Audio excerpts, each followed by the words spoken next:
Good evening, ladies and gentlemen, all of you hither and yon all over the country. Welcome to the American Business Revolution, Corporate Consolidation in the 19th Century. This is an online professional development seminar sponsored by the National Humanities Center. My name is Wayne Pond. I will serve as your moderator this evening, along with Professor Volker Janssen from the University of from Cal State Fullerton. Before we begin our seminar, and especially for you newcomers, let me take a moment, please, to introduce the sponsor of this program, the National Humanities Center, which is located in Research Triangle Park, North Carolina. The Humanities Center is the country's only independent institute for advanced study in all of the branches of the humanities. A word of explanation. The center is a private, nonprofit organization. The main function is a fellowship program that brings scholars from the United States and from overseas to the Humanities Center for an academic year where these scholars, fellows as they are known, research and write books on subjects in the humanities, the disciplines that many of you, I'm sure, are utterly familiar with: history, literature, language studies, philosophy, criticism of the arts, etc. Since the center opened in 1978, 1,300 scholars have conducted research and writing projects, and they have produced about that same number, about 1,300 books. Now, the place, you can judge from these photographs, the place may seem like an ivory tower, and in fact it may look like one, but the Humanities Center desires very strongly to connect with a wide array of audiences beyond these beautiful walls. That audience, of course, includes teachers. We do that through online seminars, through anthologies of primary resources, through secondary resources, and through lessons. Please take a moment after our seminar is over. The website will continue to be available to you. You can learn all about the Humanities Center's offerings for teachers at americainclass.org. After this evening's program, you folks will be able to access a recording of the seminar in addition to the PowerPoint at the seminar website. This is the same site from which you obtained the readings for this evening's program. You will also find there an evaluation form. We ask that you take a few minutes to complete it, send it to the National Humanities Center. You can do this online. This is a very important part of our work. The Humanities Center pays careful attention to what you say. We're interested in your comments and your suggestions. Once the Humanities Center has received your evaluation, we will send you a letter documenting your participation in this seminar. This letter, in turn, you will be able to present at home to get whatever credit is due to you for having participated in this seminar. Let me explain to you how the seminar will work this evening. Professor Janssen's remarks will be accompanied by PowerPoint slides. From time to time, we will analyze text material through discussion questions. You can respond to any of this material by placing your cursor in the green framed box. Well, it's not green framed on my computer, but it's in the lower right-hand corner, folks, so you can look for it there. You can type in a response or a question, a comment, and hit the send button. Please feel free to raise questions and make comments through this chat function all throughout the seminar. I and a colleague here in North Carolina will monitor this chat function, and we will bring your responses and comments and questions into the conversation as best we can at appropriate times. So let's get underway. Our seminar has a number of goals. We are interested in how students can describe business competition as a dynamic process of organization, technology, and financial innovation. We're interested in how students can understand businesses in terms of decisions, response to the times and the places in which these businesses have their lives, not simply in according with economic theoretical models. We're interested in how students can discuss the vagaries of economic growth, particularly in the Gilded Age, toward the end of the 19th century.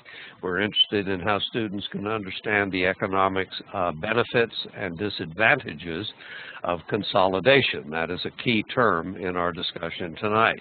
Likewise, we will look at how students can discuss the challenges that economic consolidation poses in a democratic political framework.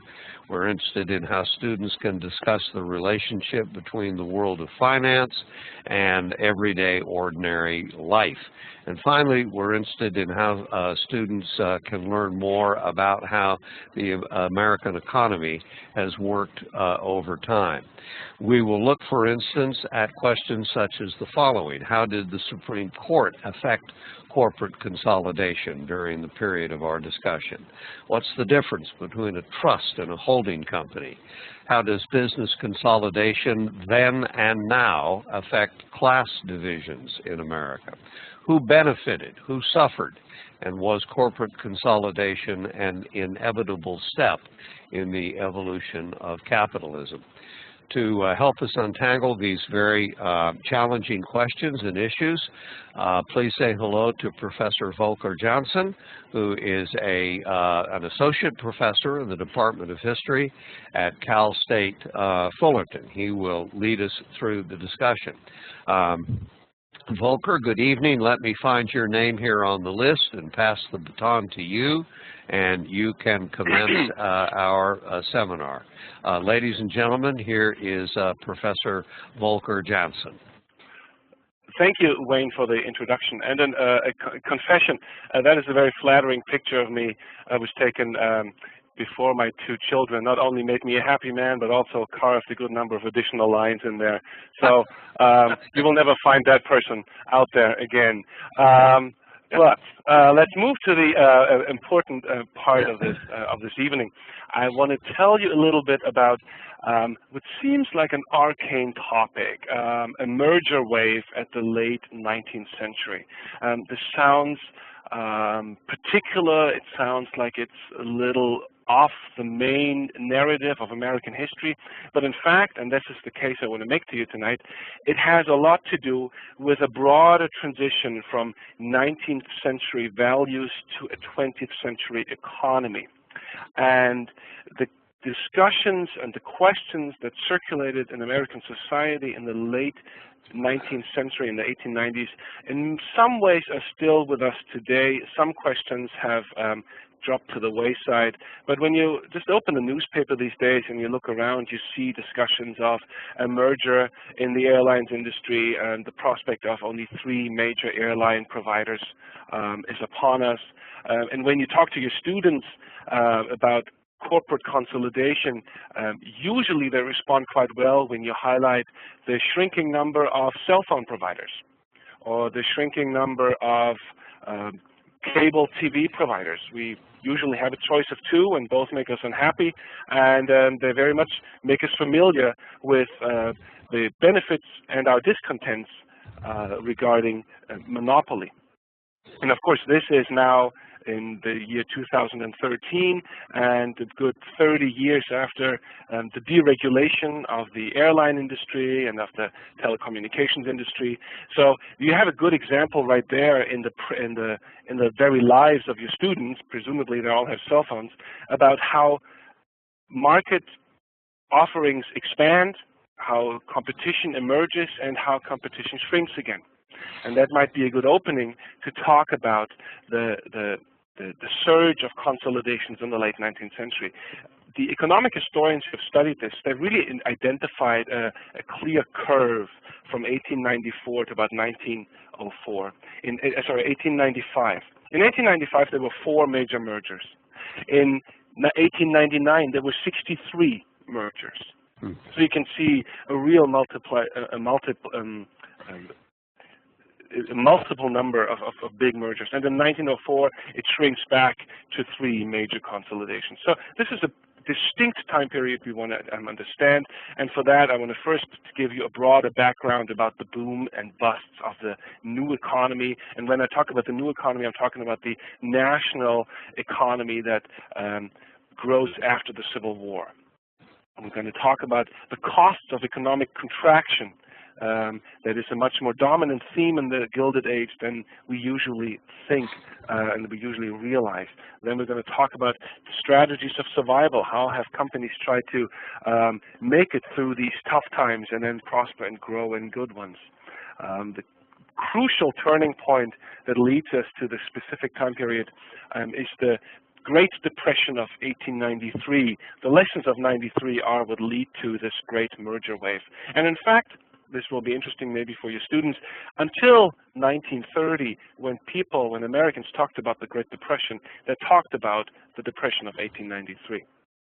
We will then go into a very interesting debate between 3 prominent individuals that published their position on the new legal opportunity of creating holding companies in 1901. And all of these, Russell Sage, James Hill, Charles R. Flint, all are major industrialists, and in the case of Russell Sage and James Hill, very notorious robber barons at that. After our extended discussion of these sources, which I think will be very useful for all of you in classroom use, I will tell you a little bit more about how the government responded to this rise in the merger wave. It's no coincidence that President Theodore Roosevelt announced his war against the trusts in 1901 at the very high point of this merger wave. And then I will give you a brief summary about how corporate power has fared, has risen and fallen over the course of the 20th century. Volker, let me, if I may put you on the spot, is it true that Mark Twain invented the term the Gilded Age? Yes, that comes out of his publication, and that is a nice segue. By the way, listeners, this was not. That wasn't planned. That was not planned. This was not planned. This comes all naturally to us. When we think about the Gilded Age, we usually think about the 1870s to the 1890s, and you will have often taught this as a time of industrialization and economic growth. And in the aggregate, economic growth is certainly the story. But when you look at the details and you break this time period down, there are a lot more years of economic contraction, of failing businesses, of rising unemployment, of hunger, homelessness, deprivation. Then there are years of new opportunities, new jobs, new home ownerships. And that is at the essence of Mark Twain's criticism of this Gilded Age, which was, in his opinion, merely gold-plated and underneath far more banal and far less valuable. So what drove industrialization after the Civil War? There are a couple of key components that your students need to appreciate if they want to understand the rise and fall of the business cycle in this time period. The unification of the country from north to south in 1865, the end of the Civil War, coincided with the unification of the market from east to west, the completion of the Transcontinental Railroad in 1869. What this meant was that the United States now had the unique position of enjoying a rapidly growing population that was the result of reproduction as well as of immigration, a complete lack of internal trade barriers in a very vast and growing market that spanned from San Francisco to New York, and the protection of domestic industries through high tariffs, meaning that German, English, Italian competitors had a tough time getting into this market, and the availability of a lot of cheap labor. All these 4 things came together to allow for economic growth in this time period. And of course, the expansion of the market was the work of railroad industries. And these railroads really were, in many ways, the mothers of corporations. When you imagine a shoe factory or a textile factory that you may have discussed in class in reference to the 1820s, it's easy to imagine a big building, an office upstairs, and workers down there producing their products. That's a fairly easy operation to manage. But think about a railroad. A railroad has to span over considerable distance. That's the nature of the business. It has a whole lot of capital costs, meaning it has to buy tracks and rolling stock and roundhouses and land. So this is extremely intensive in capital. And then you have a variety of skill levels in your labor force. You need to market to different types of customers. So this is really quite complex an operation. And things like cost accounting, the organization of departments in your corporation, middle management, all these things emerge in the railroad industry. And they really drive a big type of business. These railroad industries could not simply turn to a bank to pick up a loan to create a business. The demands of capital were far too large, and American banks tended to be small. So what railroad industrialists did is they met at Wall Street to find investors, find people who would buy into their corporation. And in many ways, the American railroads drove the expansion of Wall Street. The reason that Wall Street is so important in American economic history and our public life today has everything to do with the fact that banks in the 19th century simply did not have concentrated capital resources that could fund an operation like that. In that regard, I really want to recommend to you all the book by Steve Fraser, of which you read an excerpt, Every Man is Speculator, A History of Wall Street in American Life. It's a fantastic read. It's about as fun as economic history can ever get. Now, these railroad companies were organized by very aggressive individuals that were notoriously successful, notoriously risk-friendly. Vanderbilt and James Hill, those were the names of some of the famous robber barons who ran railroads. They tended to stand out in established society as the nouveau riche, the new rich people that wore garish clothes and upset the entire business community with their very bold ventures. Remember that at this time at Wall Street, there are basically no regulations. If you are ready to part with your money for a piece of paper or stock certificate, that is entirely your risk. And whether this paper is good or not, whether the person you buy it from is speaking the truth or not, there is really no way to know. And these robber barons were great manipulators and accumulated large amounts of capital and sometimes did entirely irresponsible things, such as build competitive railroad tracks in aggressive price wars to beat each other to the punch. They would secretly buy each other's stocks and then dump it on the market to get the other one into ruin. So these robber barons carry their name for a reason. And of course, the term robber barons is critical on two fronts. And most of my students, when I ask them, they don't understand that it's not only the robber part that is offensive or was offensive at the time, it was also the baron part. Robbers were, of course, frowned upon for stealing property, but barons were also not part of the American social fabric. So what these railroad magnates did was steal property, but also violate a principle of fair competition and civic equal opportunity in the marketplace. And that is what really angered people at the time and what made them receptive to the robber baron slogan, term.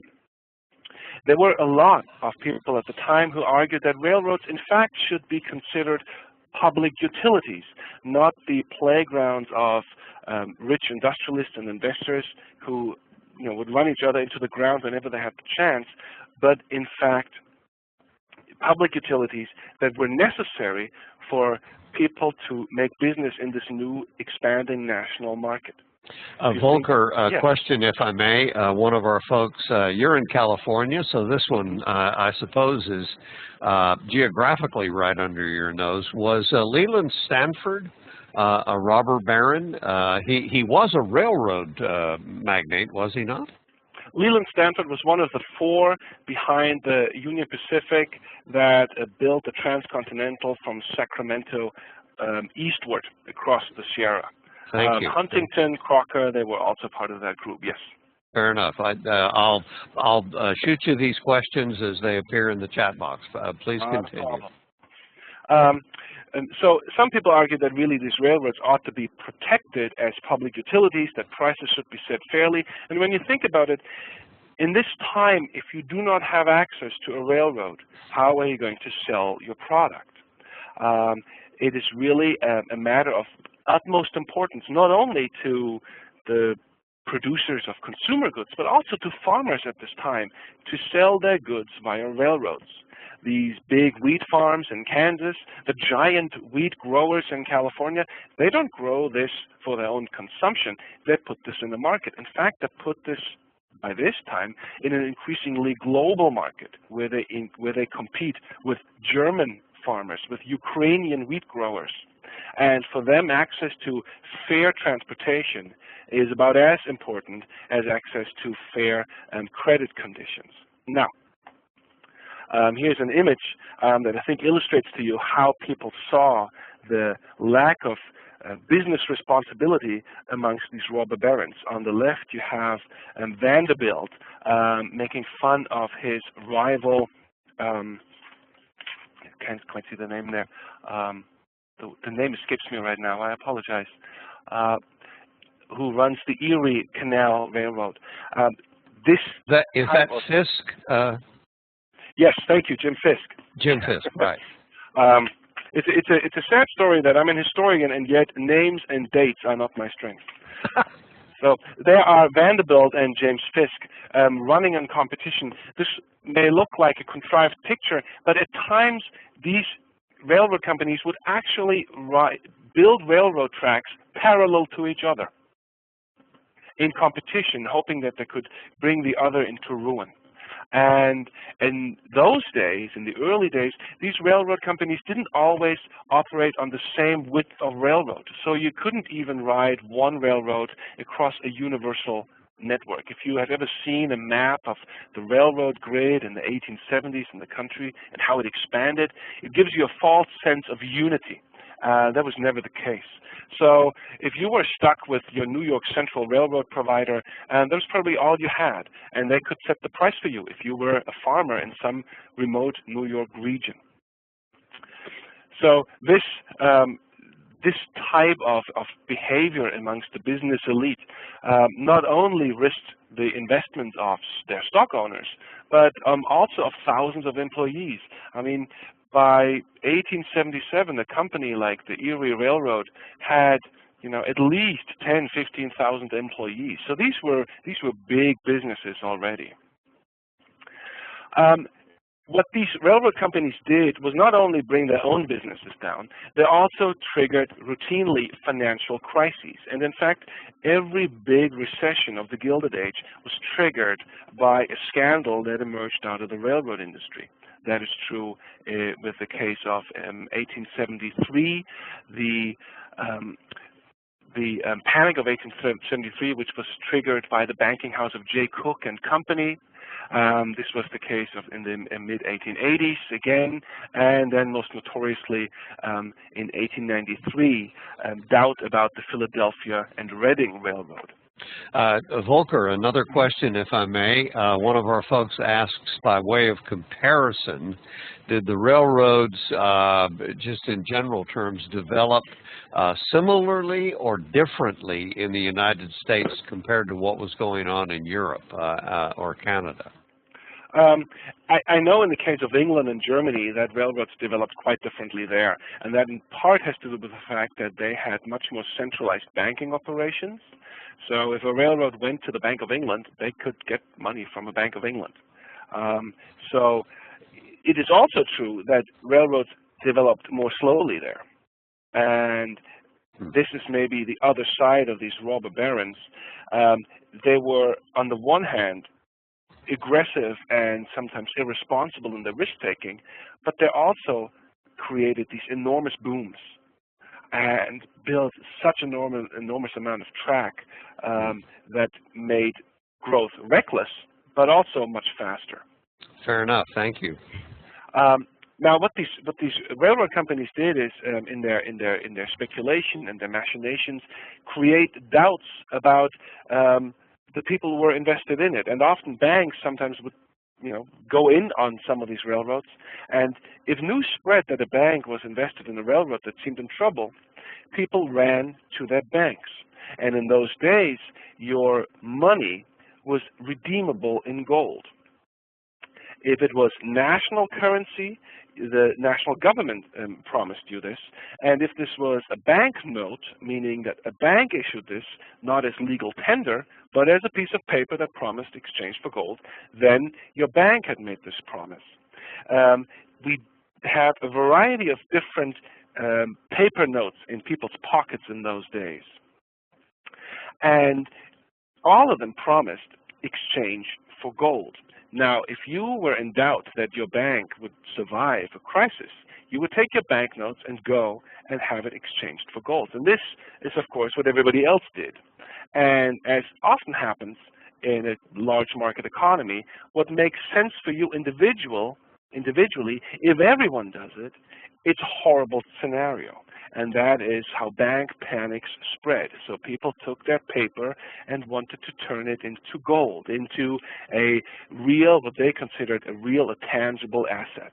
And banks, of course, make money by issuing more notes than they have assets in their reserves, more than they can liquidate on an instant.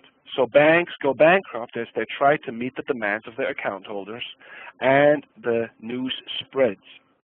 And the panic spreads.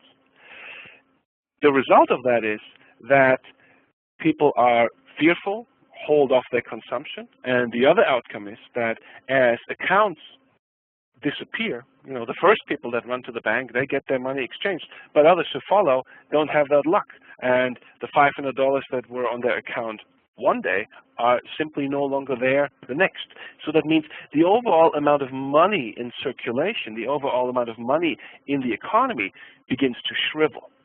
And that, of course, means that prices fall because producers have to compete for a smaller amount of money. And if you play this game with your students in class, ask them what happens when the amount of money shrinks, and see how hard it can be for them to just figure out, does it go up or down?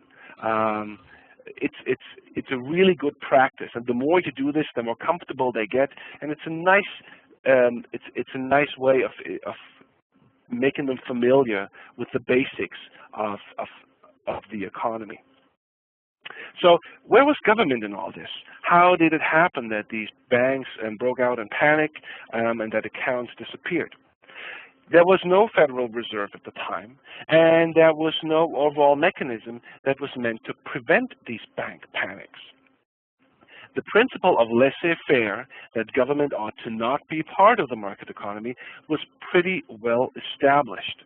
And for those who believed that something ought to be done, the next problem was a political one. The Gilded Age is marked by an overwhelming sense of gridlock.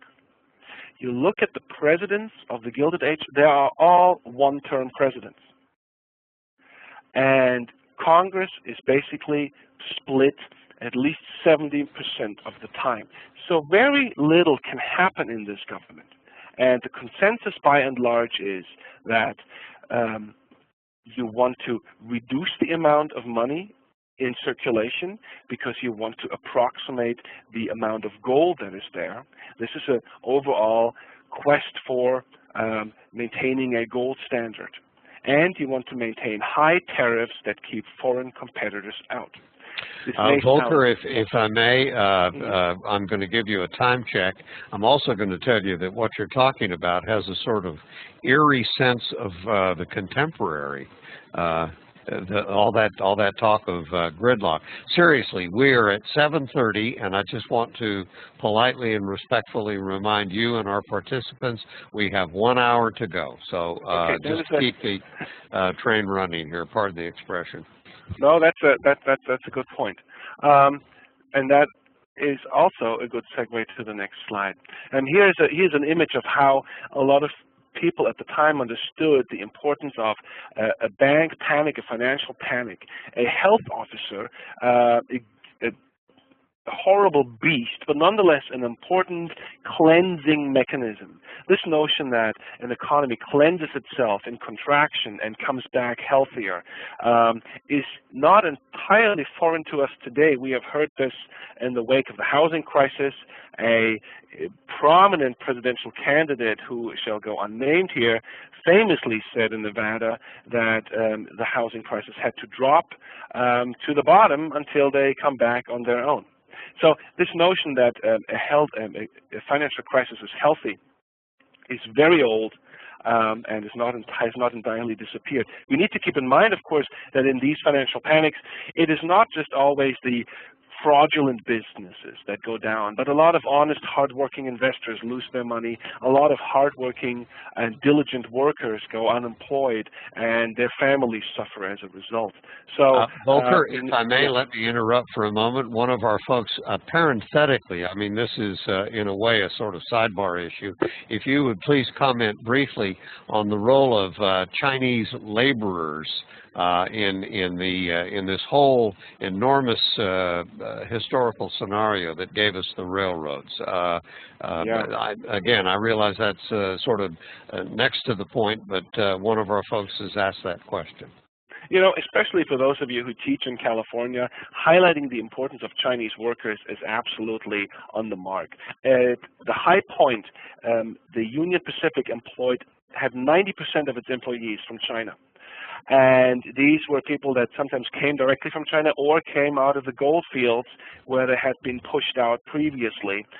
They filled a labor shortage that was the result of the draft for American citizens into the Civil War.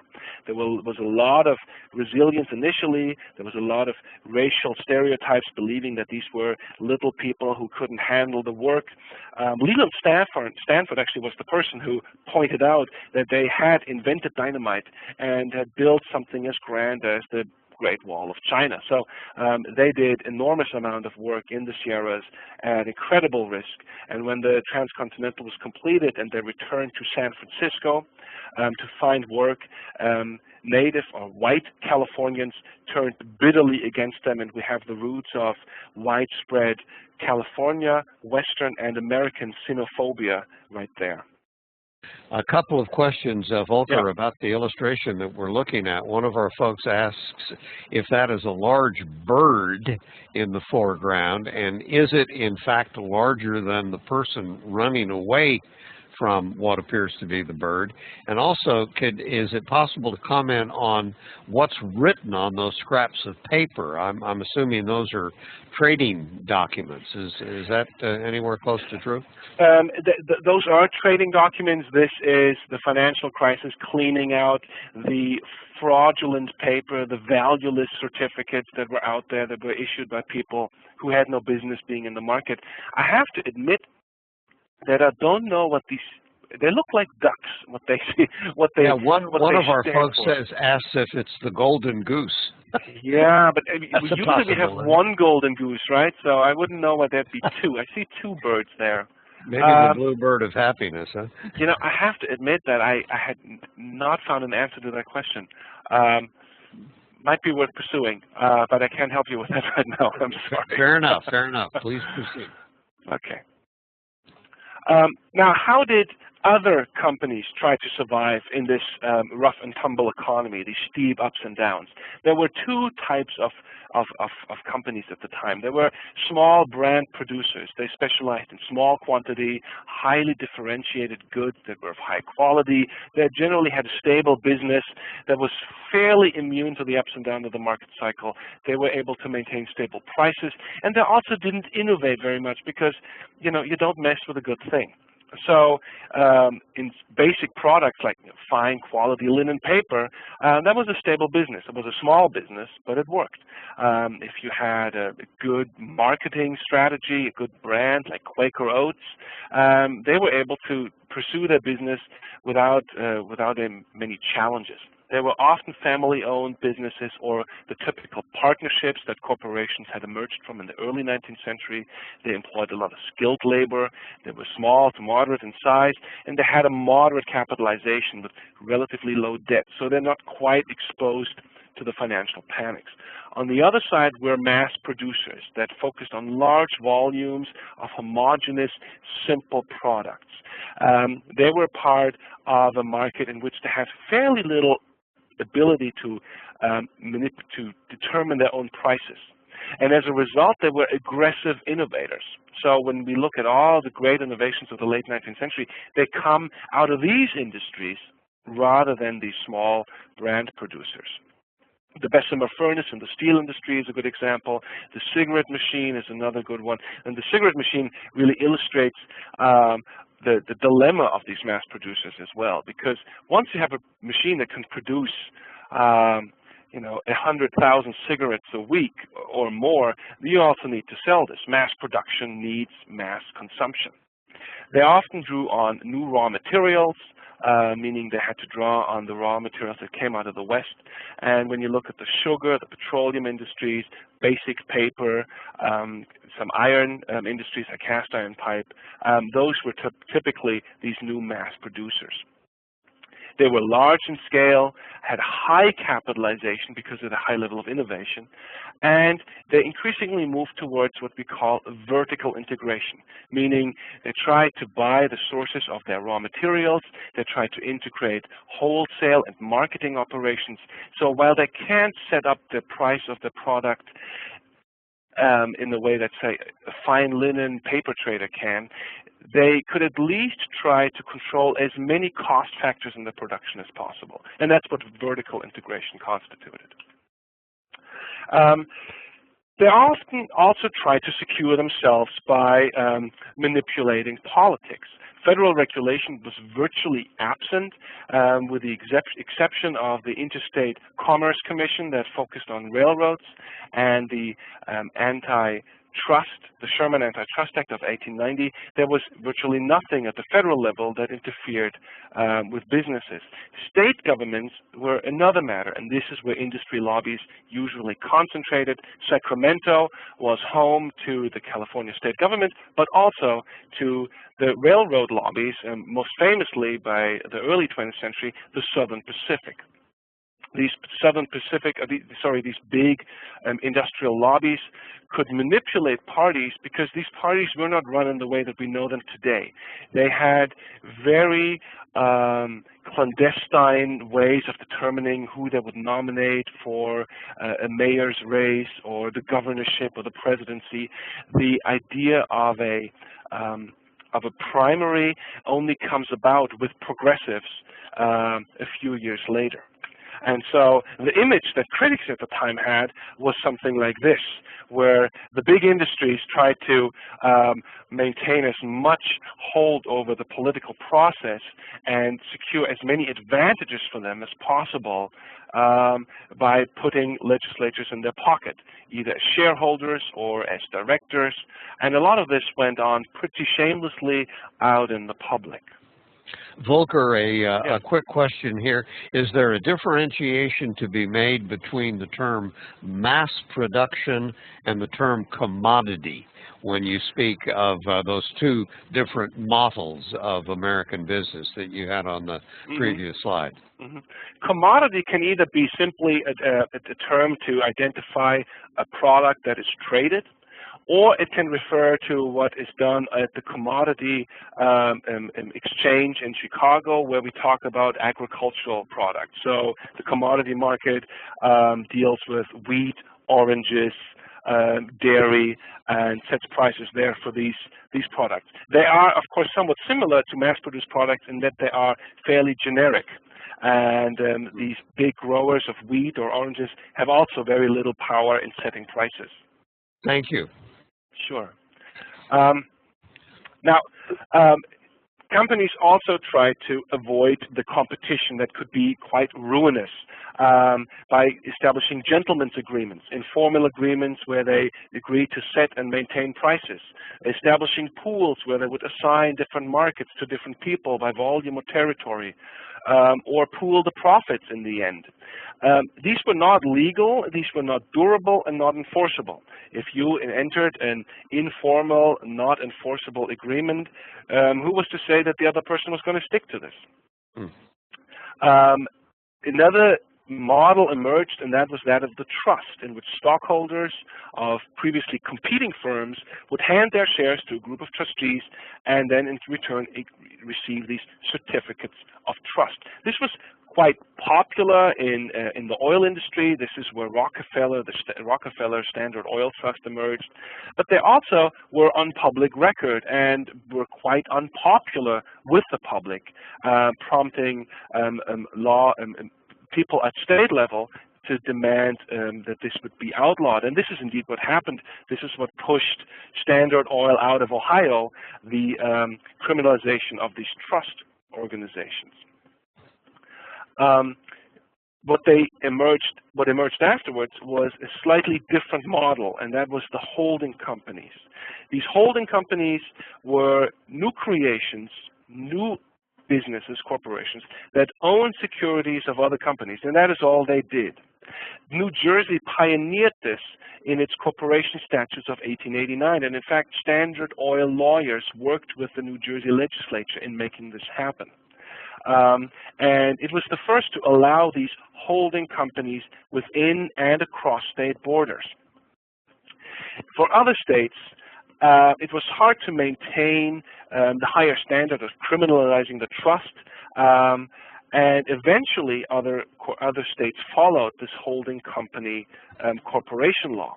We call this often the race to the bottom. One state breaks the line and allows something like this to happen, and other states want to maintain business residencies in their borders and then have to compete and stay on that level. There were benefits to this. You didn't need any cash to buy all these different companies, because all you did was basically exchange paper. And there were no rules as to who would assess the value of these holdings. These different corporations would issue securities and determine the value of the company, and no one was there who would oversee this. This was the key device in horizontal integration and expansion. And these holding companies could control individual corporations with an absolute majority, but also just with a relative majority. Can you still hear me? Yes. Okay. Yes, indeed. Just want to make sure. we're right on. In fact, we're just about at the quarter hour again. Yeah. And I'm going to move fast now to our reminder that we've got about 45 minutes to go. Thank you. Okay. Now, in 1893, another big panic was underway. There was news that the Philadelphia and Reading Railroad was collapsing with a debt of about $125 million, and the economy stood on shaky ground at the time. There was about 5 times as much money, paper in circulation as there was gold in the U.S. Treasury. And when the panic spread, the banks fell quickly, and the pressure on the Treasury to provide gold increased, and the Treasury was quickly running out of gold. In this crisis, President Grover Cleveland turned to, at the time, the biggest financier, J.P. Morgan, and asked for a bailout. So, and this will, I'm sure this will interest you. It may not fascinate your students quite the same way, but before government bailed out big banks, J.P. Morgan bailed out the federal government.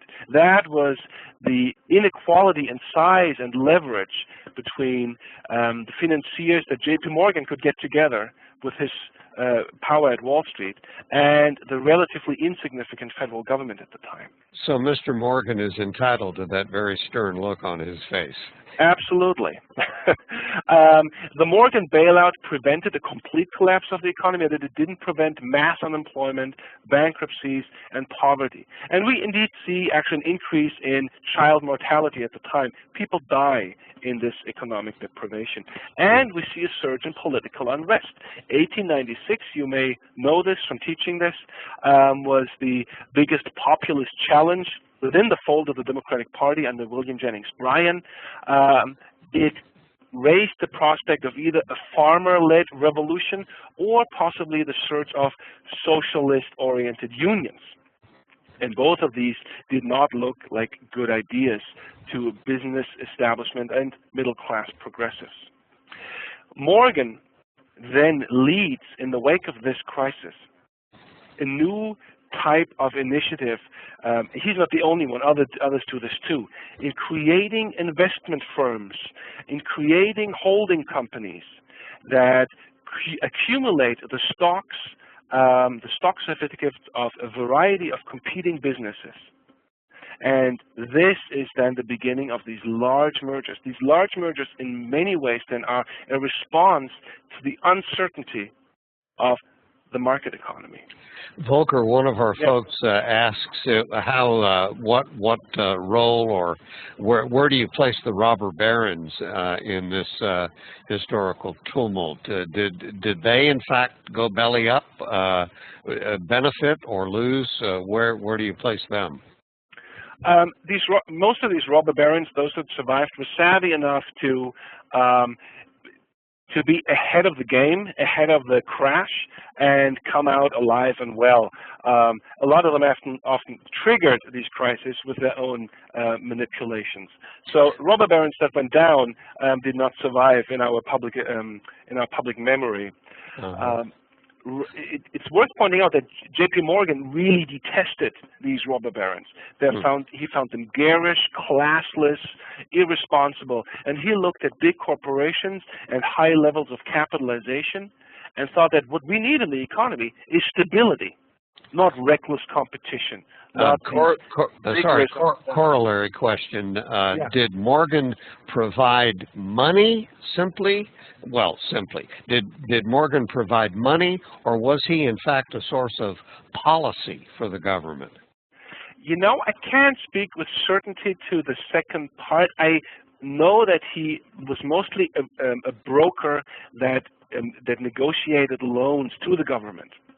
And he also certainly was part of the people that provided funds. Whether Grover Cleveland actually wanted J.P. Morgan to tell him how to fix this, I doubt. I also really very much doubt that Cleveland thought anything had to be fixed. When asked to help and provide some assistance, he said that this was not the responsibility of the federal government. The ups and downs of the economy, the plight of people, even if that meant starving, this was not a government responsibility as per the Constitution. Fair enough. So what we then see by the end of the century is a surge in companies taking advantage of this legal innovation of the holding company. And as I said earlier, by 1900 we have 21 consolidations, by 1902, 17. In 1899 we had 63.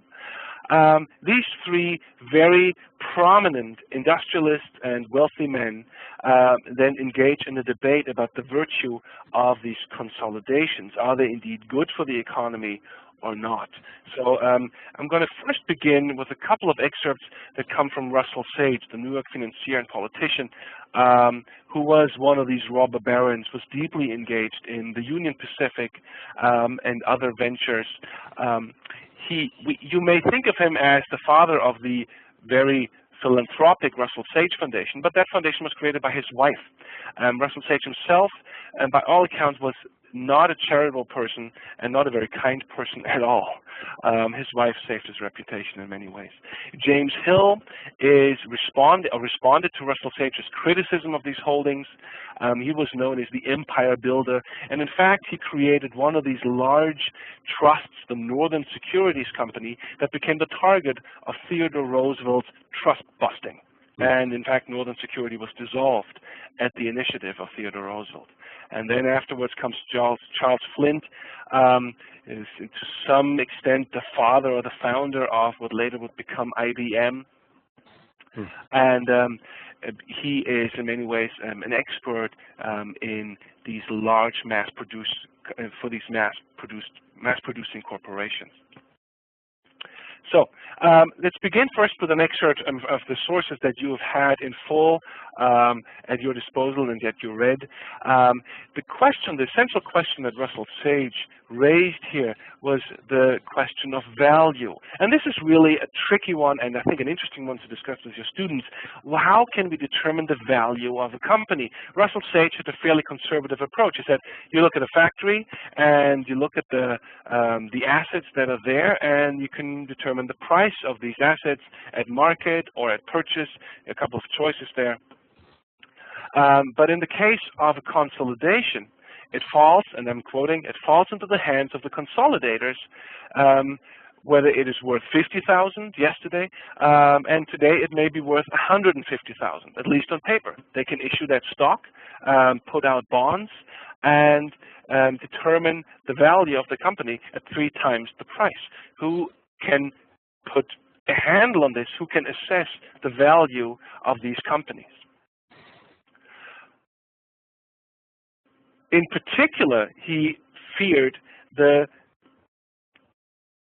uneven power of companies like U.S. Steel that were indeed so large that they had a capitalization of, at that time, $1 billion, which is, in his estimate at the time, was more than 1/2 of the national debt, or 1/17 of the entire wealth of the United States. He thought that that kind of a business concentration would put enormous amounts of power into the hands of a few. You might say that there's something prophetic about that. Yes, of course.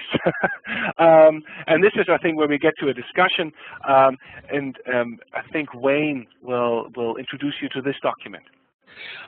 Here, I'm assuming, Volker, these are the words of Mr. Sage himself. It is true that this company has had enormous success and that it has benefited the community.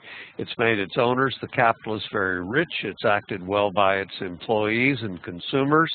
But if consolidation has produced all these things, it has also, in the case of this company, produced a feeling of unrest and disquiet, industrial and political, that threatens sooner or later to bring serious results. The complaints of practices have been voiced generally by men who were driven to the wall in trade competition because they could not dispute the market with a concern so magnificently organized. But the very groundlessness of most of the complaints ought to be viewed by conservative men as a danger signal. Such complaints, persevered in as they have been, show that the community opposes the idea embodied in this great monopoly. That isn't exactly the most poetic prose in the world, but it's certainly filled with a lot of meaning. And is it fair to say irony? Or cynicism? Well, okay, cynicism taken another degree, exactly. Well, what I would want to ask the participants, what does he think? What is Russell Sage trying to say here? What is the problem that comes with consolidation of this type? Ladies and gentlemen, you're free to respond. One person says the problem is bad PR. Yeah.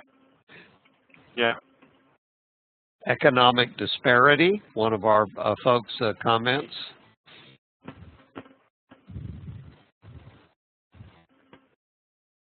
Lack of competition. Are we on the right track here, Volker? Well, I think the bad PR suggestion by Brian Gossold is really on, because he's saying, look, this particular consolidation of Standard Oil is quite beneficial to consumers, but the fact that poorly grounded complaints have such traction tells you something about a popular discontent.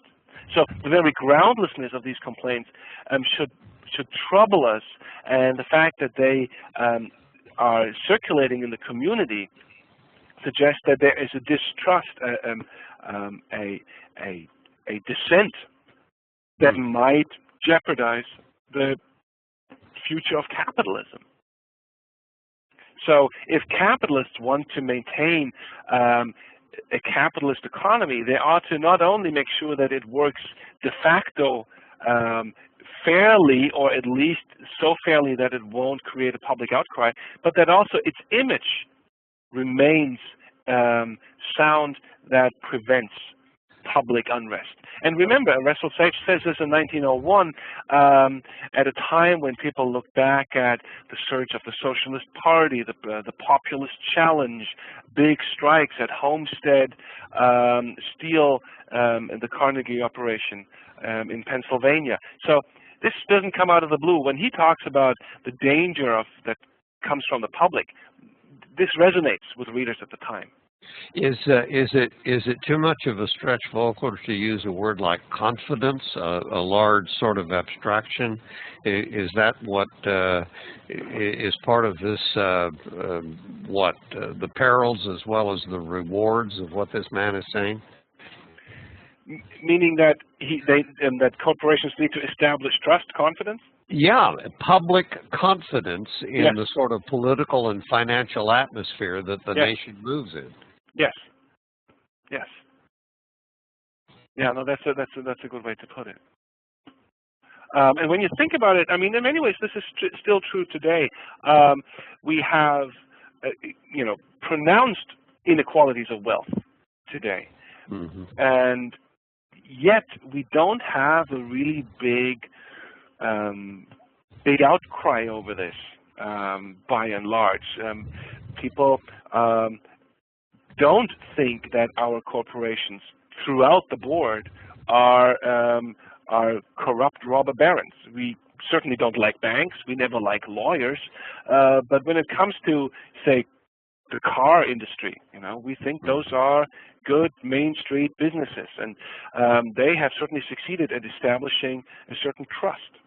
One of our folks says that people like Mr. Sage probably believe the public couldn't possibly understand the inner workings of corporate structures, and as a result of that, he has a fear of public outrage that is, not as a result, but in addition to that, he has a fear of public outrage that is lacking today in our modern financial sensibility. Yes, but Russell Sage himself also honestly doesn't quite understand why anyone would consider these holding companies sound. The question about the value and the arbitrary determination of value in these companies worries him quite a bit. So I think he's not just looking to the public and says, we need to make sure that we don't create a storm amongst the ignorant. I think he also has a substantive complaint. Just in this particular case of Standard Oil, he says it's the fact that even in these good trusts, we have a growing sense of resentment and a growing resistance in the public. I'm going to move on to the next one here. Another excerpt from the source that you at some point probably had a chance to read. Wayne, maybe you want to take this one. Help me with the pronunciation here. Sir Richard Tanguy, is that it? The great benefit of putting this on paper is that I didn't have to pronounce it. I have no idea. Okay, well, I also want to point out I'm German, so what is my expertise on English pronunciation? Let's just take a deep breath and assume that that's the case. In other words, we'll call him Sir Richard. The great English ironmaster and economist gives us an unprejudiced view of what may come to be the wholesale attempt to kill off a legitimate competition. Here are his words. America will one day awake to the stern reality of the evil, and when its terrible nature is fully realized, some strong legislation must follow. I believe if legislation does not step in and treat these men as it would treat other deadly enemies of the state, there will be such an uprising in the states as has not been seen since the accession of Abraham Lincoln to supreme power. So what I'd like to hear from you is, what do you think is his concern here? This is not, this is not straying too far from what we talked about when it came to Standard Oil. One of our folks says that he sounds like a socialist. What do you think, Volker? Well, you know, today when anyone criticizes capitalism on one ground or another, they're often called socialist. In fact, you can criticize capitalism from a variety of angles without believing in public ownership of the means of production, which is socialism. So he's a critic of capitalism for sure. That doesn't make him a socialist. He may be. I'm not sure. Mm-hmm.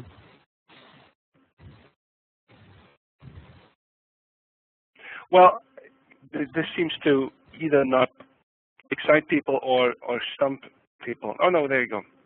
Perhaps the inaction of government. Right. What Tanguy, let's call him that, Okay. is concerned about that capitalism on its own, or this type of business concentration on its own, will ultimately lead to revolution. Right? If the Civil War was a big conflagration over the basic importance of free labor and ultimately became a conflict over the question of racial inequality, then Tanguy thought maybe by the end of the 19th century we have a big conflagration of revolution over questions of class equality. Is there anything analogous here to what goes on in Marx and Engels and their pronouncements? Worker revolution. Marx and Engels thought that it is in the very nature of capitalism to create such pronounced inequalities that this will at some point inevitably lead to a revolution. So there's no doubt that Tanguy had read Marx, as any good economist in those days would have, and he was certainly inspired by that. And he was not alone thinking this at the time. I mean, the progressives who believed that something had to be done about the state of economic inequality at the time were progressive because they wanted reform, not revolution. One of our people says, I'm trying to figure out exactly who he thinks will be so upset and how they will express it. He's talking, well, I'll leave it to you to answer that, Volker.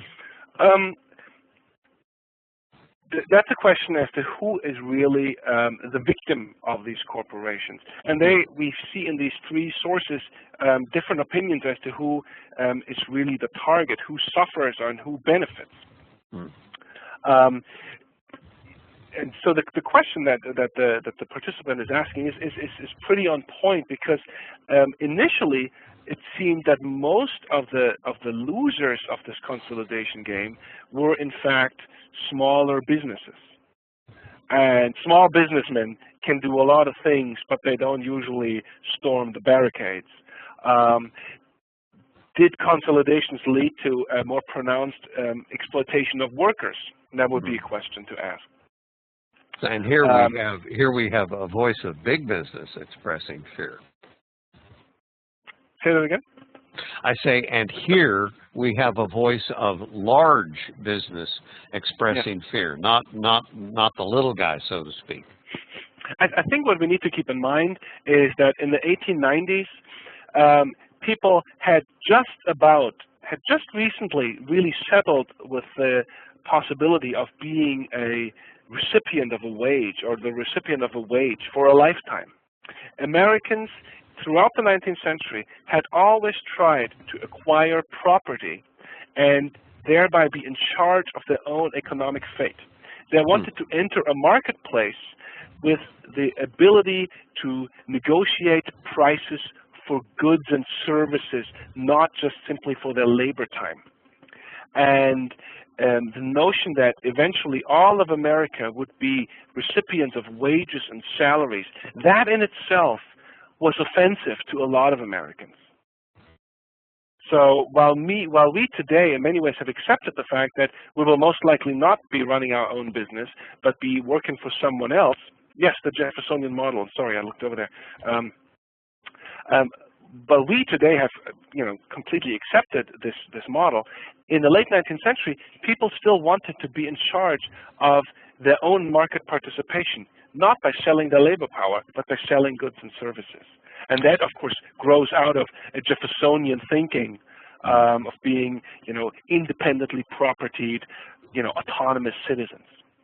Volker, another reminder, we've just passed the 8 o'clock hour. We have 30 minutes approximately. Okay. So now that takes us to James Hill's response to Russell Sage's criticism. And he points out something that I think is alluded to also in a question, where he states that in many ways this is part of a broader historical development in the nation's economic history. May I jump in here and read some of this for you? Yes, Volker? please. The highlights, particularly, we've reached a stage in our national development where business must be done on a different plan from that which served us well half a century ago. People in this country live better today than they ever did before in their lives. This is due, I believe, very largely to the improved methods of production. In the industrial age, as James Hill is trying to say, we have, yes, a loss of independent proprietorship and small businesses, but consumers live far better when you look at the quality of goods and services that surround them. And I would say that in many ways he is certainly accurate. Mass production made mass consumption possible. But the thing is that at this time, Americans did not universally think as consumers. A lot of them still thought as producers.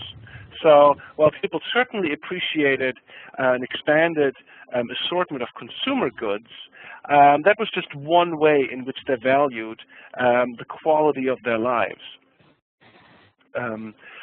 So this argument is on the one hand quite right. It's also quite materialistic and not really universally accepted at the time. I'm going to move forward here to another point that James Hill raises, the question of trust and the concentration of power. James Hill concedes that the previous organization of trusts were not a healthy arrangement. He says that under the trust system, the stocks of various and competing organizations were trusted in the hands of a few men to whom was given absolute and unqualified power to do what they saw fit. He believes that in contrast, the holding companies are actually quite democratized and are actually a big step forward. So Russell Sage's criticism that these holdings are basically concentrating the power and the wealth in the hands of a few, he says, would have fit well for the trusts, but not for these holding companies. We have another slide later on that speaks to this question. James Hill also has a comment, a response to the issue of property assessment. How do you assess the value of a property? Today when we talk about assessing the value of property and want to point out that this is something quite precarious, I think certainly among the teachers here, this is immediately compelling, because who has not seen the value of their home drop precipitously at some point in the last 5 years? So we all know that something can be assessed at, $100,000 one day and at 50 the other. Mr. Hill here responds that it is not just the value of the assets of a company, but also the earning capacity of a company. What can they bring to you in the future? And this is something that we have widely accepted today. When you look at the value of Apple stock, it's far exceeds the actual tangible assets of the company, even though those are large. It is all about the promise of Apple.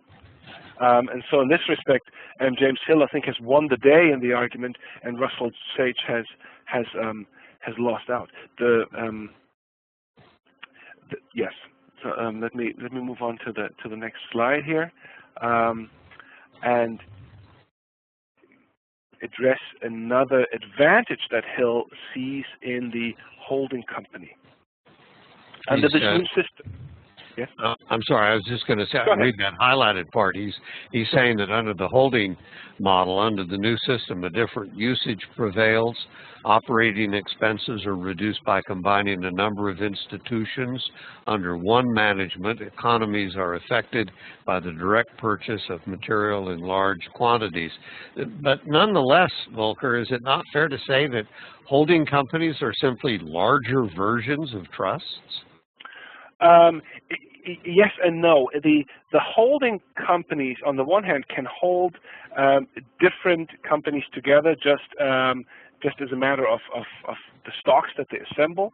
But something like U.S. Steel, which was really a specific holding company, also then integrated their management and their operations. And the more successful holding companies at the time, U.S. Steel, DuPont, International Harvester, American Can, they actually did a lot of the things that James Hill is here alluding to. So he's, of course, pointing to holding companies that really try to create economic efficiencies. And that's a possibility, but it's not a requirement. A holding company can do this, but it certainly doesn't have to. One of our people, Volker, asks about what about the people who get laid off or who are damaged financially when holding companies come into existence. Is this what you would call collateral damage? That is, they would call it creating efficiencies. And that always means layoffs, absolutely. But here he's pointing to consumer benefits, and he's trying to nurture a consumerist approach towards these holding companies. Think of all these corporations, he tells you, as if you were the consumer of their goods, not their employee, not the middle manager in one of their companies that are subsumed within them. So he is trying to establish a new thinking about corporations that are in line with a consumer society. One of our folks wants to know, Volker, if a holding company means a managing company. Is it sort of the abstract holding of money, or does it, in fact, do the holding companies affect the management and policies of the companies underneath them? And this is what I meant, but they can, but they don't have to. I see. Thank you. So the holding, the incorporation in New Jersey that created the holding was meant for someone like Standard Oil to expand horizontal integration, and a lot of industrialists who pursued holdings wanted to expand management into their competitors and create larger corporations. But these holding companies also could serve simply as a financial shell of a company, so to speak. Mm-hmm. Thank you. Okay, I'm going to go to another slide here. Now, I said earlier that he's trying to appease critics of the holding with a consumer perspective. He also makes the claim that workers fare better in these new, bigger consolidations. He claims that they have access to more perfect machinery, that they are able to produce with better machines, and that they can easily participate in the profits of these enterprises by investing their savings in the shares. And that, of course, technically is true. What he's alluding to here is what some have called the democratization of capitalism that comes through popular ownership of stocks. He could be talking about the mining companies. Is that a fair generalization, Volker? Is he talking about the mining companies? Well, the line about easy participation in the profits of the enterprises by investing their savings in those shares. That sounds like the old Tennessee Ernie Ford song about the mining companies. Well, the belief that you should buy into your own company stock, that becomes universal in the 20th century, and that's the first fringe benefit. That's the first type of corporate welfare that is offered to workers. You know, you can just become an owner along with us. The problem, of course, of this argument is that workers can buy a couple of shares, but they can never actually determine what will happen to these shares. So we may be getting ahead of ourselves here, Volker, but one of our folks asked, was there a government response to this, these various angles in this debate? Did that produce any government policy, or was it still sort of hands-off?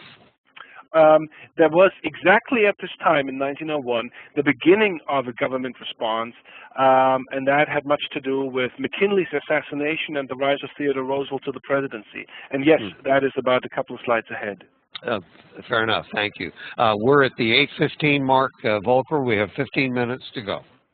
I skipped one slide here to move forward a little, where James Hill tries to again appease people as to the purpose of business. If Russell Sage ended his essay with a warning that we might provoke a revolution and broader discontent, James Hill is doing something else here, and I'm gonna be quick in summarizing this, if I may, Wayne. The aim in business is to do the greatest good to the greatest number, and the greatest number is benefited by these consolidations. This notion that businesses are there to do good is a popular one, especially in the United States. We, of course, have a good history of criticism of capitalist operations, of capitalist practice. But there's also a good amount of confidence that pretty much everyone in America is essentially an aspiring individual entrepreneur. This is drawing on our 19th century tradition of proprietorship. So the argument that we have benevolent businesses is a really widespread one, and you see this today reiterated in the term small businessman. We hear about small businesses about 20 times a day, and what small businesses actually are is never quite clear, but they try to allude to the fact that there are people like us who just want to do well. Of course, that is a hard claim to make about corporations that James Hill is nonetheless attempting here. I would argue that we should instead look at these businesses not like James Hill with the claim that they simply try to do the best for everybody, but they try to generate a profit. That is a sensible approach for a business, and if in the process they do something like produce a good product or hire more people, they certainly will do so. But the primary purpose of a business is, of course, the generation of profit. So I think one should not allow James Hill to snow us here. Given the limited time and the questions that are coming up as to how government responded, maybe we should skip some of these documents. What do you think, Wayne? Fair enough. Let's move ahead, and let me point out on a logistical note, ladies and gentlemen, there will be a recording available to you of the entire seminar. So even if we have to jump ahead here a little bit, you will nonetheless have access to all of the material that Volker has prepared. And I believe I have it right. Karen, if you would help me with an answer on this, do the participants also have access to all of the chat material? I can ask that question, and Karen can answer that. And please keep an eye. Yes, everything. There it is. So that's good news. So Volker, we are running short on time. We can run over a little bit, but not too much. But leave it at that. Maybe a quick, it might be quickly worthwhile pointing out Charles Flint's comment here that the worry about trust as political and economic menace is absurd, and that in fact the great bulk of stocks is held by the moderately well-to-do. You see that in the middle of the text, rather than the very rich. Flint's trying to make the point that consolidations, large corporations, have allowed a dispersal of wealth past the extremely wealthy, so that we no longer have centralization of wealth in the hands of a few men, but a larger growing middle class.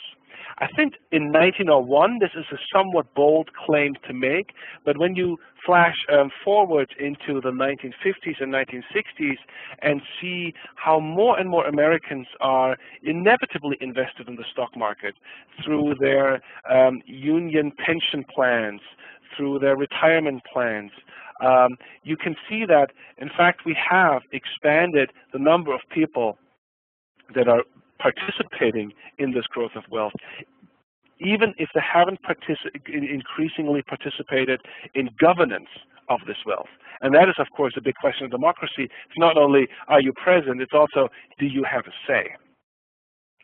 I'm going to have to skip some of these questions here because these points, I think they are fairly self-explanatory. If you look at them on your own time and prepare them for the classroom, I think you can still get a good benefit out of this. Now, the question, one of our folks asks again, and here I'm urging you to stay on time, and yet jumping in with questions. What was the role of unions and the whole idea of a social safety net in this discussion? Well, a social safety net at the time did not exist. If anyone offered a social safety net, it was unions in their most conservative form as brotherhoods, who did not try to take on the employer, but simply gathered union membership dues in order to, pay each other's funerals or weddings and provide that sort of thing, help each other out in times of need. Unions, in fact, were frequently shut down by the Supreme Court on account that they were violations of free trade. And that gets us to the response at the federal level. The first response to the increasing power of railroads in setting their own prices as they wished and milking farmers quite unfairly was the Interstate Commerce Commission. This Interstate Commerce Commission was basically disabled by the Supreme Court, which argued that this was an intervention in a free market and in the property rights of railroad companies, who could, of course, set prices as high as they wanted, and if people thought it was too high, they should just stay away from that business. An unrealistic assumption, but theoretically a sound one.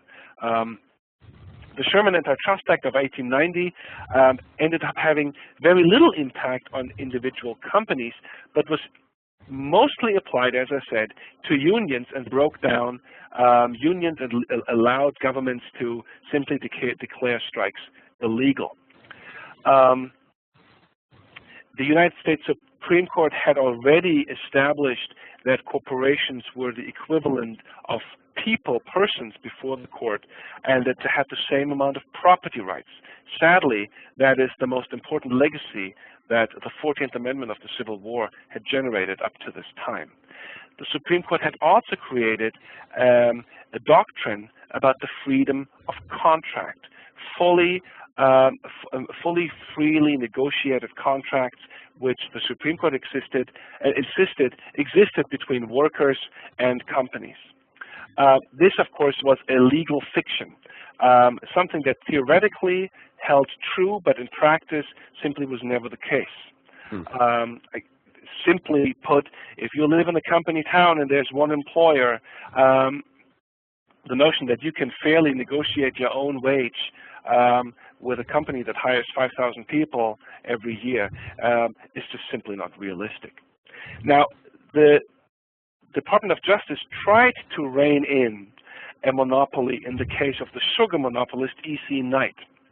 The Supreme Court, to everyone's surprise, struck this down, arguing that production was what the antitrust was about, and production was pretty much in separate states. So everything that happened in between was the trade and the commerce that federal government could regulate. But production, government could not regulate.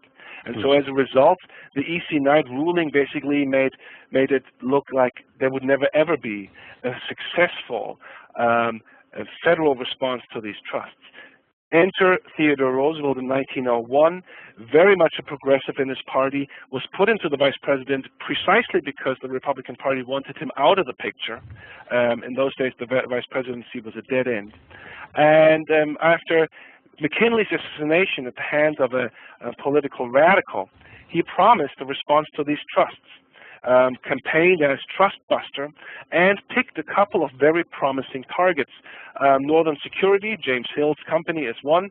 Swift and Company was another one. This was a meat packing operation that had very boldly tried to coerce prices for their cattle because they believed that the United States E.C. Knight decision protected them from operating by operating in individual states. The court overturned its ruling here and established what is called the Stream of Commerce Clause. So even though the federal government can only regulate interstate commerce, if something is connected to interstate commerce within a single state, this is also part of the jurisdiction for the federal government. You can see here on the right how people saw Roosevelt as a trust buster, and your students may not recognize this as quickly as you do if you have any schooling in Bible stories, mythologies. This is, of course, a reference to David and Goliath, and surprisingly, David wins this battle. You can also see the religious inscription in this cartoon when you look at the cathedral, the church highlighted in the middle. So these condescending big businesses believe they have nothing to fear and try to put government into their pocket, but boldly little Roosevelt stands there going to win the battle in the name of public service. He did so. We have a movie coming out this week, Volker, Jack the Giant Killer. It echoes that very image. And Roosevelt was not blindly chasing every trust. He was convinced that some trusts, in fact, benefited consumers and was willing to let those stand, but challenged those that seemed to mostly try to aggregate benefits that would accumulate to, say, a monopoly power. So while he campaigned very strongly as trust buster, he was quite smart in who he picked a fight with, and as a result was quite successful. He fought for small producers on a number of other levels, supporting and pushing for the passage of the Hepburn Act, which allowed the ICC, the Interstate Commerce Commission, to regulate railroad rates. But it was really Woodrow Wilson, some years later, who established the model that we follow today, the Federal Trade Commission.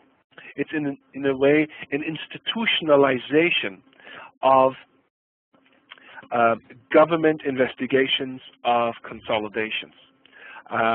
This is why I called Woodrow Wilson here the corporate diplomat. Rather than leave it up to the individual initiative of a president and the Justice Department, we have now an institution called the Trade Commission, and they look into these consolidations and judge whether they are beneficial to the market, to consumers, or ultimately simply try to create monopoly power. Now, I'm going to, well, I've talked about this already. So you have a nice description here of this image. I want to give you a little bit of an overview of how the discussion over big trusts has developed over the 20th century. And I will make this briefly so that there may be a little bit of time for some quick questions left. The big transformation of how Americans looked at big business came with World War I. One transformation came with World War I. World War I, on the one hand, was the time when big financiers and big corporations made a lot of money from the war and received some criticism for doing so. But there were also the corporations that provided the United States Army with the goods that they needed. No one in the federal government would have asked a small business owner for meeting a large government contract, but U.S. Steel could do this. DuPont could do this. A big cigarette manufacturer could meet these demands.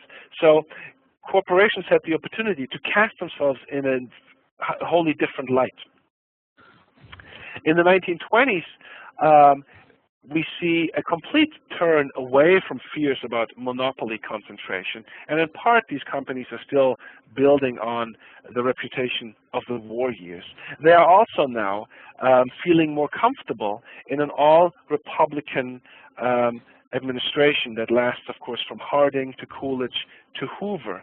And Hoover in particular believes that it's not so much aggressive competition that makes an economy grow, but cooperation, associations, getting together, establishing standards. Hoover is anything but a laissez-faire Republican, and creates a Department of Commerce that makes a big effort at getting people together, getting businesses together, and have them work in accordance with each other, which of course would go against every notion of free market competition. Unions at this very time are in steep decline. Laws make it harder for unions to form. States are increasingly hostile. In fact, in the middle of the 1920s, there are more Americans in the Klan, the Ku Klux Klan, than in unions. It's at this time that corporations introduce what we call corporate welfare, healthcare, vacation, cafeterias, pension plans. These are all things that big corporations introduce that make big corporations stand out as much better employers, and that make corporations also much more able to withstand the pressure of unions. Because if you have a pension plan and you have a lot to lose, you're not going to risk your job in order to unionize. All this better image, of course, comes crashing down with the stock bubble, or the burst of the bubble, in 1929. And big corporations, along with banks, become a new type of public enemy. And that allows Roosevelt to also aggressively demand that corporations play along and be open to some significant reorganization and larger governance by the federal government. This is a big part of what gives the New Deal its legitimacy, the way in which corporations had floundered and had basically failed to get public trust. At the same time, we have to say that corporations really weren't victims of the New Deal, but in many ways benefited greatly.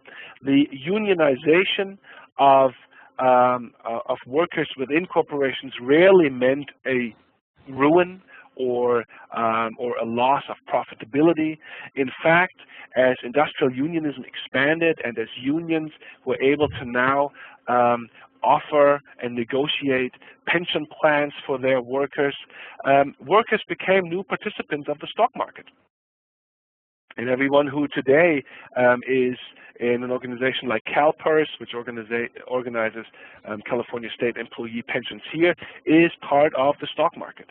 So the New Deal reorganization of the working world has also in many ways boosted the financial industry. Corporations have another chance of rebuilding their image in World War II, and they do so aggressively. This is, of course, the war that stands out in public memory as the good war. So that is how people perceived it at the time. No one wanted to enter World War II, but when they had to, they did. And Coca-Cola, Wrigley's, General Electric, General Motors were all part of the team. Ford and other big industrial organizations did their part in shifting production into military goods. There's no Ford motor car from 1944. They only built bombers and other military supplies. So these companies come out of the war with enormous profits and a fantastic public image. Combine that with the post-war affluence and the opportunities to expand internationally and in the domestic market, and you have the golden age of American corporations. And that, of course, is the time where we talk about the dismay of men in the gray flannel suit, the organization man, mass culture. It is the heyday, the golden age of American corporations. finally, Volker, I was just going to say we're past 8:30. If we could wrap it up within 5 or 6 minutes, please, that would be great. These corporations saw their futures and saw their prospects diminish by the late 1960s and early 1970s. And I want to point out, not because of unionization, but because of broader international developments and also some failures in these businesses on their part. But their push for a deregulation, a liberalization of the market economy, ultimately became a compelling argument in the Reagan administration that embraced the notion that really what was holding businesses back in the American economy was excessive regulation. And so what we see from 1979 on is a deregulation which on the one hand offers new competitive opportunities, breakdown of the AT&T monopoly, for example, the liberalization of the aviation industry, but we also now see the new emergence of big corporations that go far beyond what we've seen, say, with General Motors of the 1950s. We see global corporations that are not really under U.S. governance at all, but are transnationals and pose a whole new host of challenges for people who want to limit the concentration of economic power in this global economy. And that is a swift end to this 100-year survey. Volker, thank you so much. If you would be good enough to highlight my name and pass the baton back to me, I've got a couple of things I want to ask our folks and present them as we conclude the seminar. Ladies and gentlemen, again, all of this material will be available to you on the seminar website. We encourage you to use the forum function of the website to submit questions and comments. We trust that we have answered your questions. Volker, I'm looking here at final questions. What I'm seeing is not so much a series of questions as a very solid round of applause to you for this splendid presentation. The comments coming in all look very positive. So I will take a deep breath and assume that we have answered the majority of questions from our participants, whom I would like to thank for their very strong participation here. Volker, you were busy with the lecture, but I can tell you that we had a very responsive, enthusiastic, and positive set of participants who were taking part in this program. You will see in front of you there that slide about the forum. The Humanities Center will monitor the forum until March the 29th, so you have until then to submit your questions and your comments. We ask you please to check americainclass.org for upcoming seminars. Volker, I'll turn to you. Any parting thoughts before we sign off tonight? I want to thank you for the opportunity, and I was told not to look at the chat on the right, but of course I did. And so I saw a lot of the questions, and I'm very happy to see that there are so many people asking really good and strong questions. It gives me a lot of optimism about what's going on in the classroom in the places where you teach. So I want to applaud the people who pay attention to this and do this at the end of a long day to expand their horizon. And you clearly are on the right track. Thank you very much for paying attention here. Volker, it's been a pleasure. One final reminder, ladies and gentlemen, please submit your evaluations online to the National Humanities Center. Again, that is really important to the center to have a sense of your response to this seminar. So my thanks on behalf of the National Humanities Center to Professor Jansen, to my colleagues at the center who were beside silently helping to put this whole thing together. We are very grateful for your participation. To exit the seminar, what you would do, folks, is put your cursor up under the File button at the top left, and there's a drop-down box that says Leave the Training Session. So that's all you need to do to sign off. Ladies and gentlemen, thank you for your participation.